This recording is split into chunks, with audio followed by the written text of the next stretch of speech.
Hello guys, welcome back for another video of service reviews of my car.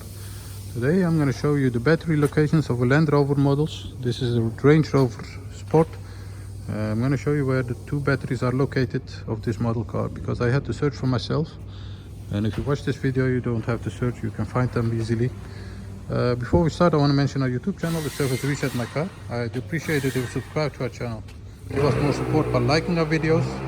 Any questions, any comments, use the commentary and I get back to you as soon as possible. Okay, where are the batteries located? Both of them are located in the trunk area.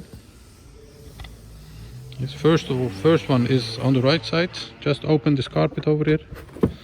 And as you can see, the mini battery is this one. Yes. To back up the main battery. The main battery is located under the spare wheel. It's over here. Yes, just take out the carpet and it's located over here. You have to take this also out, unscrew this to change the battery. This was a short video on where the batteries are located. I hope you enjoyed it. I hope this helped you, and hope to see you next time with another video. Bye bye.